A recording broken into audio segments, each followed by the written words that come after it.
चलिए देखते हैं प्रश्नावली 10.3 का लास्टवा प्रश्न, प्रश्न संख्या 9।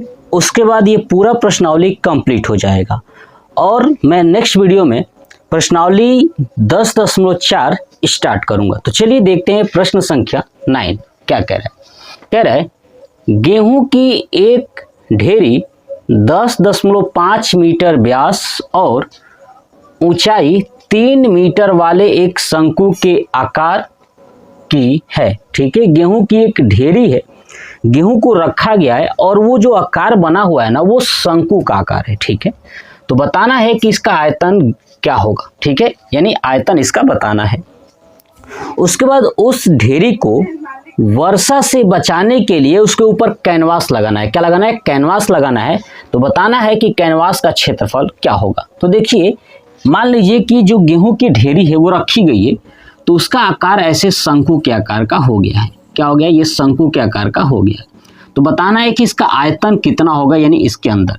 देखिए, इसका व्यास दिया हुआ है 10.5 मीटर दिया हुआ है। ठीक है, और जो इसकी ऊंचाई है वो ऊंचाई दिया हुआ है 3 मीटर। क्लियर?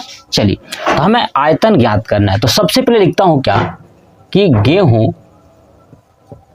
गेहूं की एक ढेरी का व्यास बराबर 10.5 मीटर। आपको पता है ना कि व्यास जो है कि त्रिज्या का 2 गुना होता है, मतलब 2r बराबर 10.5 मीटर। तो r बराबर हो जाएगा 10.5 बटे में 2।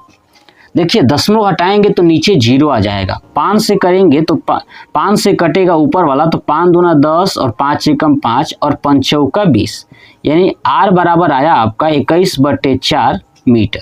क्लियर? चलिए, अब ऊंचाई दिया हुआ है 3 मीटर, तो h बराबर हो जाएगा आपका 3 मीटर।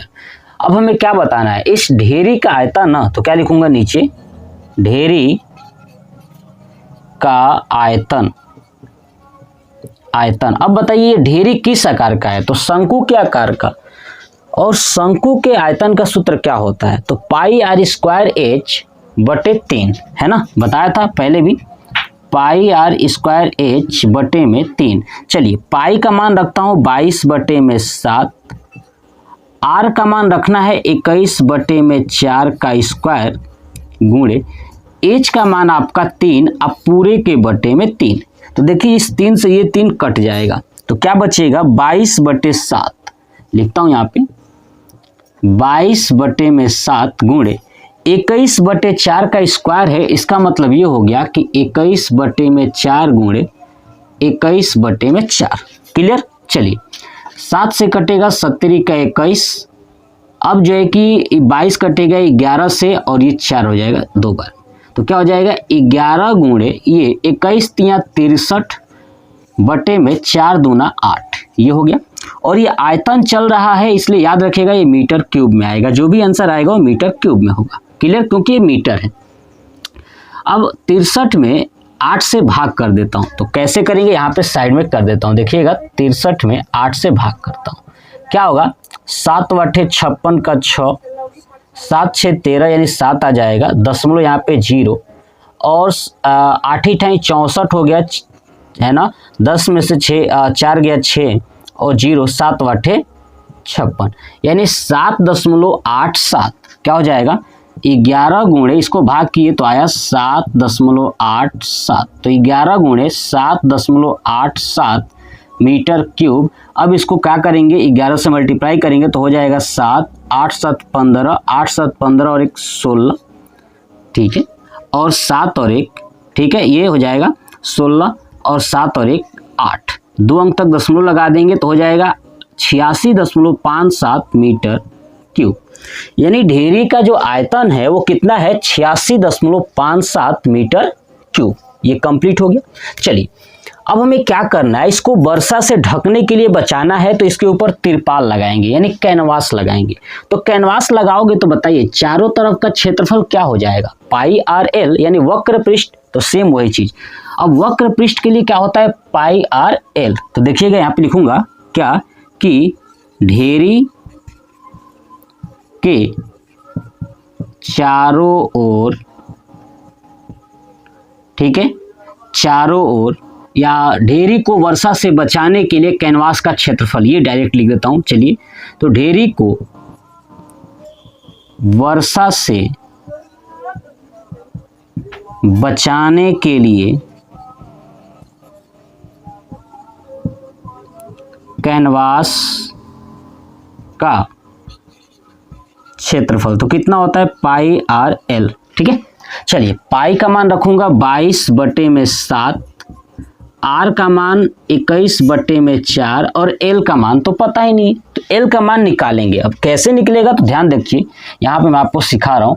एल बराबर होता है रूट में H square plus R square. तो देखिएगा एच का मान कितना है आपका, 3 है, 3 का स्क्वायर, और आर है 21/4 का स्क्वायर।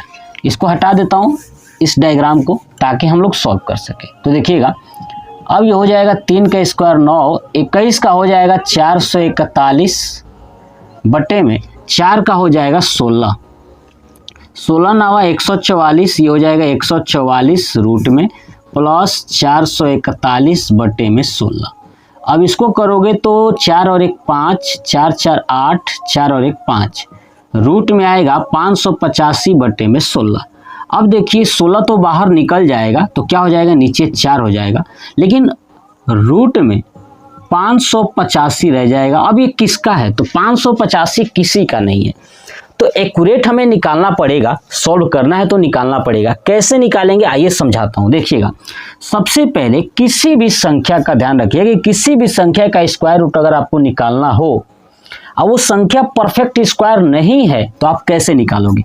सबसे पहले आपको क्या करना है कि इस संख्या के आसपास देखिए कौन सी संख्या है जो स्क्वायर रूट में है। तो देखिए ये 585 जो है, इससे कम देखेंगे तो 576 है 24 का, ठीक है, और इसके आगे जाएंगे तो 625 है, वो आपका है 25 का स्क्वायर। आई बात समझ में। इसका मतलब कि 576 और 625 के बीच का है ये 585। चलिए तो मैं बड़ा वाला ले लेता हूं, आप छोटा वाला भी ले सकते हो, कोई दिक्कत नहीं है। तो बताइए, अब देखिए ध्यान से, ये 585 का मुझे निकालना हो, पहले समझ जाइएगा, जब समझ जाओगे तो किसी भी संख्या का निकाल सकते हो। तो मैंने बताया इसके आसपास कौन सा स्क्वायर, तो मैं लेता हूं 625।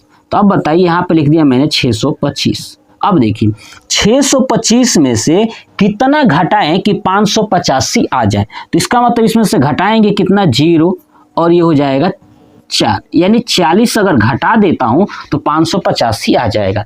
यानी सबसे पहले आपको ये पता करना है कि उसके पास में कौन से ऐसी स्क्वायर है, ठीक है, किसका स्क्वायर है। तो हमें दिखा 625 है इसके पास में, या 576 ले लीजिए। 625 मैंने लिया तो चेक किया कि कितना घटाने पर 585 आ जाएगा। अगर 576 लेंगे तो इसमें जोड़ना पड़ेगा 585 लाने के लिए। क्लियर। अब देखिए, अब 625 किसका था, तो हमें पता है 25 का है। चलिए, तो बीच में माइनस, अभी जो 40 है इस 40 को 40 लिखना है और बटे में। अब बटे में ध्यान सुनिए, बटे में आपको क्या करना है, मैं जो सिखा रहा हूं वो सीखिए। बटे में आपको क्या करना है कि ये जो 25 है, क्या है, ये 25 है, इस 25 में 2 से गुणा करके नीचे लिख देना है। क्लियर ना। इस 25 में 2 से गुणा करके इसके बटे में लिख देना है। तो 25 दूना 50, कोई भी संख्या होगा ना यहाँ पे जो आया होगा उसमें 2 से गुणा करके नीचे लिख देना है। क्लियर ना। तो चलिए, अब 0 से 0 कैंसिल हो गया, तो ये हो गया 25 माइनस 4/5। अब 4/5 का मतलब होता है 5/40 यानी 0.8। अब 25 में से 0.8 घटा दोगे तो आपका आएगा 24.2। कितना आ जाएगा, 24.2। तो यही हो गया हमारा रूट में 585 का 24.2। ये बात आपको समझ में आया। ठीक है, नहीं समझ में आए तो अगर फिर से देखिएगा, आप आसानी से निकाल पाओगे। ये नहीं कि एग्जाम में गलती कर दो। तो यहाँ पे लिखता हूँ 24.2 अब बटे में 4। आई बात समझ में, कितना आ गया, 24.2 बटे में 4। अब देखिए, अब हम इसको सॉल्व करते हैं आगे। अब क्या करेंगे इसमें कि 24 बटे में जो 24.2 बटे में जो 4 है भाग करेंगे तो कितना आ जाएगा, देखिएगा 6 चौक 24 दशमलव, अब यहाँ पे 2 से तो नहीं जाएगा, 0 बढ़ाएंगे और 5 चौका 20 यानी 6.05 ये आ जाएगा हमारा मीटर। एल का मान कितना आ गया 6.05 मीटर। बस यहाँ पर रख दीजिए 6.05। चलिए अब इसको सॉल्व करिए। 7 का 21, 2 दूना 4 और ये 11 हो जाएगा। चलिए अब क्या करना है आप देखेंगे यहाँ पे क्या आपके पास बचा हुआ है, तो देखिएगा 11 गुणे 3 गुणे 6.05 बटे में आपका 2, यही बचा हुआ है। आई बात समझ में ना। चलिए अब मैं क्या करता हूँ 3 से इसमें गुणा कर देता हूँ 6.05 में, तो क्या हो जाएगा देखिएगा 11 गुणे 5 3 15 और 36 18, यानी 18.15 भागे 2। अब 2 से भाग कर देता हूँ 18.15 में, देखिएगा 2 9 18 दशमलव, ठीक है। अब यहाँ पे 2 9 18 हो गया, ठीक है। अब यहाँ पे कट गया, 1 आया, ठीक है। अब 1 आया तो फिर 0 बढ़ेगा, तो 2 7 14, ठीक है, और 14 हो गया, फिर 1 बचा और 0, तो 2 5 10, 9.075 आ गया, यानी 11 गुणे 9.075। आप बेसिक भाग भी कर सकते हो, कोई दिक्कत नहीं है।